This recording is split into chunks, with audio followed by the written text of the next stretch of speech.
Hola, ya en esta cápsula ahora vamos a ver entonces el ejercicio. Dice, el N-butano se isomeriza a isobutano según la siguiente reacción. Una reacción que me faltó poner que elemental, simple e irreversible, pero consideren eso. Entonces, se desea diseñar un reactor PFR adiabático para obtener una conversión del 70%. El flujo que ingresa al reactor sería de 120 litros por hora a 330 grados Kelvin, cuya concentración del reactivo es 2 molar. La reacción se efectúa en fase líquida y tiene una velocidad específica de 31,1 partido hora a una temperatura determinada de 360 Kelvin. Por otro lado, se sabe que la reacción es exotérmica, por lo que se debe considerar la variación de la temperatura dentro del reactor, y nos dan datos adicionales como el delta H reacción a una temperatura estándar, que son 25 grados Celsius o 293 Kelvin, la energía de activación y los CP de ambos compuestos, del N-butano y del isobutano. Para solucionar este sistema, este problema, primero vamos a comenzar dibujando lo que sería nuestro PFR, que es simplemente dibujar un cilindro, donde va a entrar un flujo de alimentación de Fa sub 0, considerando que A, el compuesto A, es el reactivo de el N-butano. El N-butano entonces va a ser A, y A forma B, para simplificar la notación de la reacción. Entonces, todas las ecuaciones que nos sirven para resolver este sistema se tienen que hacer en un volumen diferencial de nuestro PFR. Son los mismos que vimos en la llantilla pasada. El primero es que el que viene del balance molar, que es la variación de la concentración con el volumen del reactor es igual a menos RA sobre FA sub 0. Esta es una ecuación muy importante que se puede, si nos olvidamos de cómo es, se puede sacar muy fácil desde el balance molar. El balance molar es la variación de los moles con el tiempo, suponiendo que estamos en estado estacionario, sería el flujo de A que entra en nuestro volumen de control menos el flujo de A que sale de nuestro volumen de control más la reacción por el volumen de control. Y acá aplicamos el método típico, uno es dividir por el volumen de control y luego hacer el límite cuando delta B tiende a cero.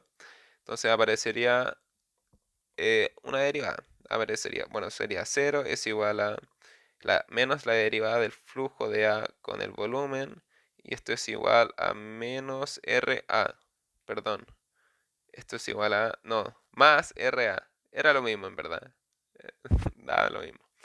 Ya, pero acá teníamos que acordarnos que FA se puede escribir en función de la conversión como FA sub 0 por 1 menos X. Entonces, si incluimos el FA en la derivada, ¿cómo quedaría? Quedaría 0 es igual a menos FA sub 0 que sale de la derivada por la derivada de menos X en dB más RA. Entonces ahora si despejamos el dx en dB, ¿cómo quedaría? Me quedaría positivo de este lado. Entonces me queda igual a menos RA sobre FA sub 0. Y es tal cual entonces como lo habíamos definido acá arriba. Ya, ahora, tenemos, tenemos, esto en verdad lo quiero borrar. Ya, tenemos el RA, que este RA va a cambiar según la concentración, pero también, como estamos considerando los efectos térmicos, va a variar en función de la temperatura. ¿Por qué? Porque las constantes de reacción, que no son constantes, varían con la temperatura. Entonces, vamos a anotar todo eso. RA es igual a menos la constante, que vamos a llamar aquí K1, por la concentración de A, porque habíamos dicho que íbamos a considerar una reacción elemental. Eh, ya, entonces, tenemos aquí la constante que no es constante, que también vamos a escribir su ecuación. ¿Cómo sería la ecuación de este K? Este K sub 1, que va a variar con la temperatura, sería igual a un K sub 1 a una temperatura de referencia que vamos a llamar, o una temperatura sub 0 para notación, por la exponencial de la energía de activación sobre R por la diferencia del inverso de la temperatura. ¿Qué temperatura? T sub 0, la temperatura a la que está el K de referencia, menos la temperatura a la que está el sistema. Ya, entonces ahí tenemos ya tres ecuaciones que tenemos que incluir.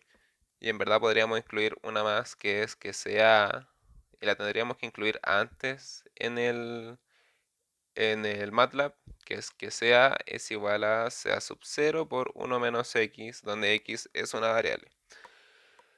Ya, y ahora, eh, el otro balance que tenemos que considerar es el balance de energía que ya expliqué en la cápsula anterior, en la 3.1, donde se obtenía que es de T en dB igual a U por A por diferencias de temperatura más RA, esto por, con paréntesis, no sé por qué, ya me acostumbré, pero por el delta H reacción, todo dividido por, no me quedo bien ahí, dividido por FA sub 0 por la sumatoria de los θ i por CPI. Esto es entonces la sumatoria de los CP de los flujos que entran más el delta CP por X.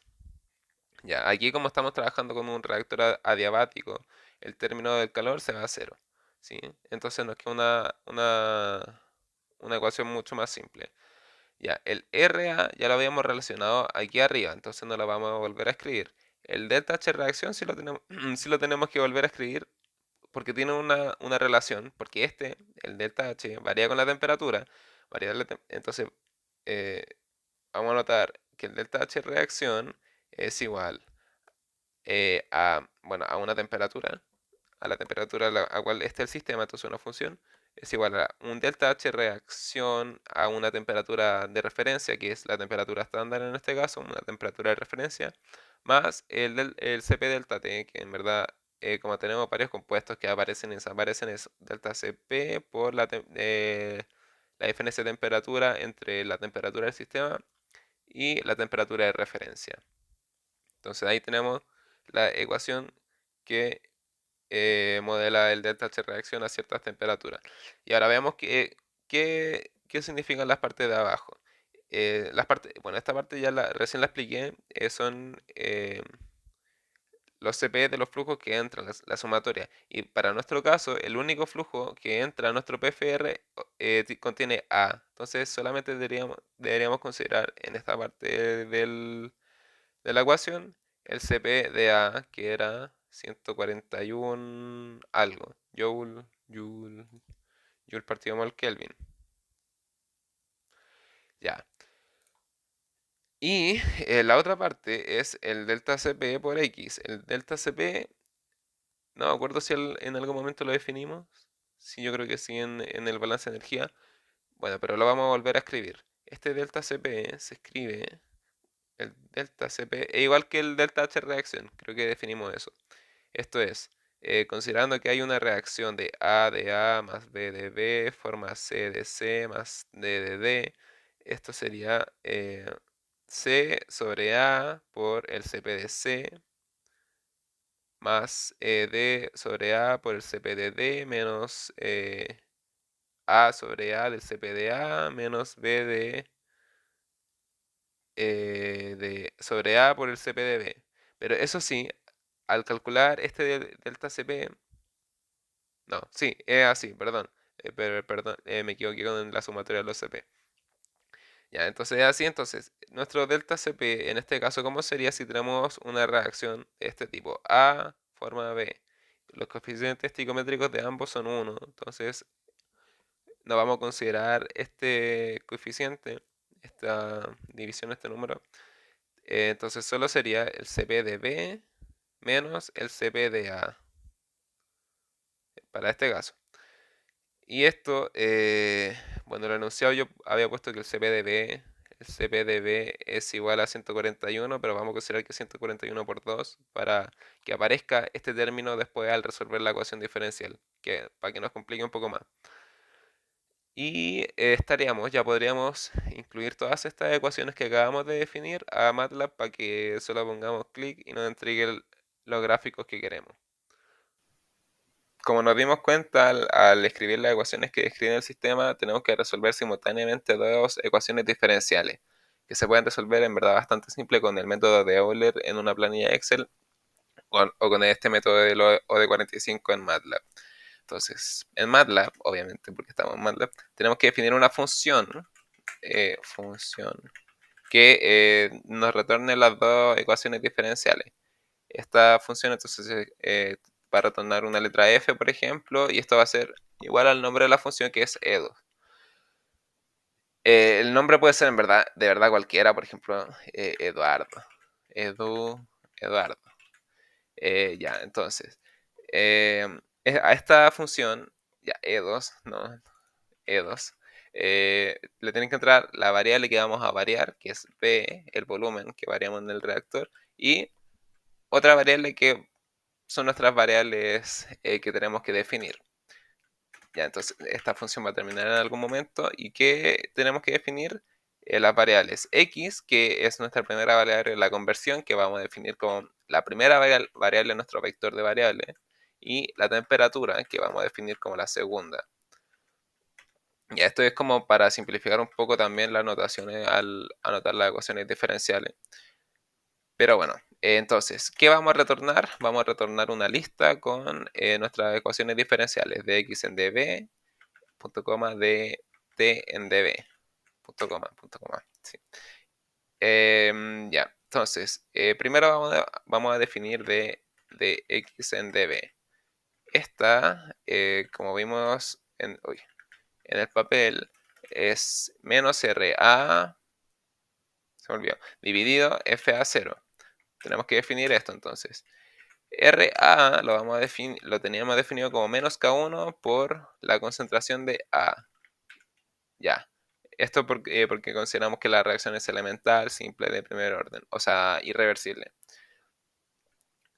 Ya, entonces, tenemos que definir K1 y CA, pero al considerar efectos térmicos en un reactor adiabático, la temperatura cambia a lo largo del reactor, entonces esta constante, que no es constante, varía con la temperatura y tenemos que describir esa variación. ¿Cómo la describimos? Vamos a definir entonces este K1 como K1T, que es como que varía con la temperatura, entonces K1T es igual a K1 de referencia, que lo tenemos en el enunciado, lo vamos a notar al tiro, K1 es igual a 31,1 horas, 31,1 hora, hora a la menos 1, y esta está a una temperatura de 360 Kelvin. Muy importante. Ya, entonces el K1 que varía con la temperatura se puede escribir como el K1 de referencia por la exponencial de la energía de activación sobre R por la diferencia de la inversa de la temperatura, que es 1 dividido la temperatura de referencia, que son 360, menos 1 dividido T, que varía, que es la temperatura del reactor a un punto determinado y que va variando entonces a lo largo del reactor. Ya, esto ahí. Entonces vamos viendo. RA está aquí y está escrito como K1 de T por CA. Nos falta describir CA. K1 de T es K1 de referencia por EA dividido R. Entonces nos falta definir EA como algún valor y R como el otro valor. EA es, según el enunciado, 65,7 kJ mol. Entonces, esto es 65,7, vamos a notarlo como joule por 1000 mol. ¿Ya? Esto, verdad que las comas son puntos. Ahí sí está bien. Entonces, EA está bien y tengo 8,314, que es el R, Joule mol Kelvin. RA, volvamos a ver, es K1, que está bien definido porque tengo estas dos, y K1 también, y CA, me falta definir CA, entonces CA es igual a CA0 por 1 menos X, 1 menos X, que es la variable X, y CA0 lo podemos definir acá, que es CA0, en el enunciado nos dice que es 2 molar, entonces son 2 mol por litro. Y CA0, o sea, CA es mol por litro también. Entonces, esto ya está bien definido y entra bien en la ecuación. Ahora, f a 0 nos falta en la ecuación diferencial, que lo vamos a escribir acá arriba. F a 0 es igual al flujo volumétrico constante por la concentración de A inicial. Entonces, el flujo volumétrico es igual a 120 litros por hora. 120 eh, li- litros por hora. Entonces, la multiplicación de estos dos me da mol por hora. Esto de acá. Entonces ya estaría bien descrita la primera ecuación diferencial. Nos falta describir la otra, que es cómo varía la temperatura a lo largo del reactor. Ya, esto se describía, según lo que escribimos, como RA, que ya lo tenemos definido, por un delta H de reacción que varía a lo largo de la del reactor, porque varía la temperatura, dividido eh, FA0 por el paréntesis grande, que en este caso no es grande porque es la calor específico de cada componente que entra, que en este caso solo tenemos dA, más el delta Cp por X. Y el X ya está bien definido. Entonces, vamos a definir todo esto. El delta H reacción que varía con la temperatura es... Tenemos que considerar el delta H reacción que nos dan de referencia, que nos dicen que es menos 6900 Joule mol.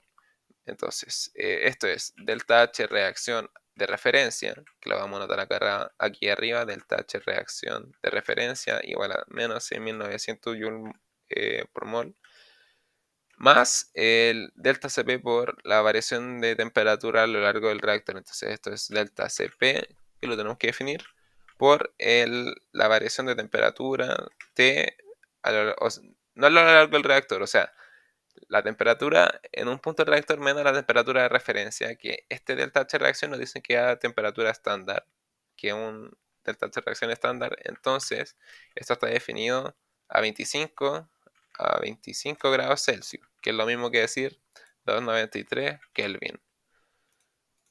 Ya, entonces, vamos viendo de a poco. Delta H, no, aquí, RA está definido. Delta H reacción es un delta H estándar por delta Cp por la temperatura. Entonces, delta Cp, ¿cómo lo describimos? Necesitamos Cp. Los Cp de los compuestos. Cpa es algo y Cpb es otra cosa. Cpa es 141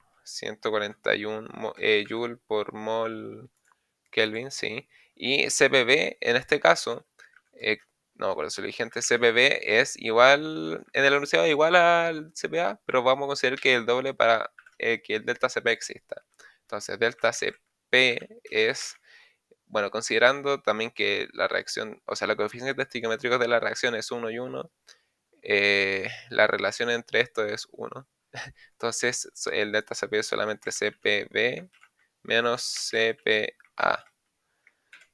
Y listo. Ahora vamos a ver de nuevo. Entonces, estábamos viendo esto de acá que está definido. Esto está definido. FA0 está definido. Perdón, ¿esto está definido?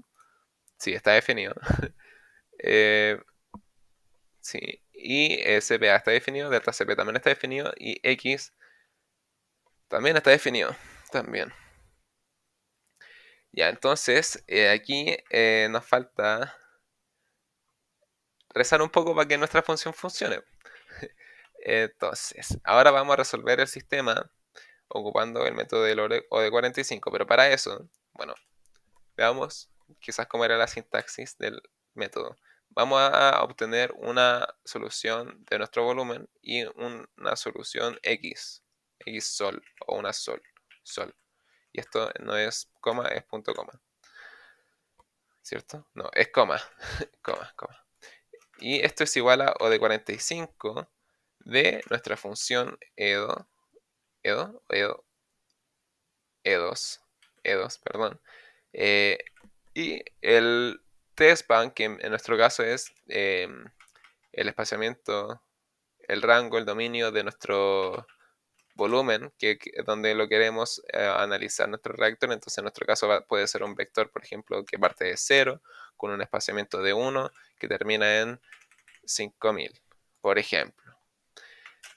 Entonces ahí tenemos el V-span y por último, las condiciones iniciales. Las condiciones iniciales son dos. Tenemos que definir entonces una lista. La primera condición inicial está asociada a la conversión, que la conversión empieza en cero. Y eh, la segunda condición inicial está relacionada con la temperatura, que nuestra temperatura inicial, la temperatura a la cual están ingresando nuestros reactivos es 360 Kelvin. Entonces volvemos y escribimos 360, que son Kelvin. Y ya, pues, entonces esto de aquí debería dar una solución. Sí, me faltaron muchos puntos coma parece. Ah, bueno, este de aquí sobre todo. Ahí creo que se va. No, me faltaron caleta. Escribámoslo. Ya. Eh, ya, entonces acá podemos ver el VSPAN que nos da la solución de nuestro volumen. Solución entre comillas. Y la solución que nos va a dar dos soluciones. Una parte en cero, que es la conversión, que va subiendo hasta obtener una conversión de 1 y después obtener datos que no significan nada. Y la temperatura también va bajando a lo largo del reactor y baja indefinidamente, me parece, hasta llega a un estado estacionario, parece. Baja muy poco, ¿no? Bueno, pero aquí, por ejemplo, nos dimos cuenta de que nos dimos muchos valores. Entonces, posiblemente ya llegamos a un valor aceptable con 100 datos. Entonces vamos a escribir 100 datos con un espaciamiento aún menor. Entonces vamos a obtener una solución aún más exacta, porque como habíamos visto en algún momento, el error del método de Euler o cualquiera de estos métodos está relacionado con el espaciamiento que nos damos en nuestro vector del dominio. Y en este caso nos dimos un espaciamiento mucho menor, entonces obtenemos un error mucho menor. Ya, entonces, aquí tenemos los dos vectores, o sea, los dos vectores en una matriz, los vamos a graficar. ¿Cómo graficamos esto? Bueno, vamos a graficar, por ejemplo, figura 1 va a ser el plot, vamos a graficar entonces, vamos a graficar el volumen de solución contra la solución, pero solamente vamos a graficar la conversión. Entonces, todas las filas de nuestra primera columna. Y si vemos qué pasa, veamos qué pasa. Nos da una curva bastante pronunciada. Entonces, también podríamos disminuir aún más el volumen. Vamos a darle 40 del máximo. Entonces, vamos a obtener una curva mucho más bacana. Y aún tenemos en verdad una curva bastante pronunciada. Nosotros queremos solamente la conversión a 70, entonces vamos a ponerle 10 con un espaciamiento de 0,01. Entonces ahí obtenemos una curva bastante más aceptable. Ya, pero nosotros tenemos también, vamos a obtener la figura 2, que va a representar el gráfico de la temperatura, que es V sol contra la temperatura, que es en nuestra matriz todas las filas de nuestra segunda columna. Entonces escribimos esto para que se nos abran eh, dos gráficos. Este de acá, obviamente, es la temperatura, que vemos que disminuye a lo largo del reactor y la conversión que aumenta. Pero aquí ya esto es mucho más extra, obviamente. Nosotros podemos graficar estas dos curvas dentro de un mismo gráfico, pero que representen gráficos distintos, que quizás nos sirve como para wear.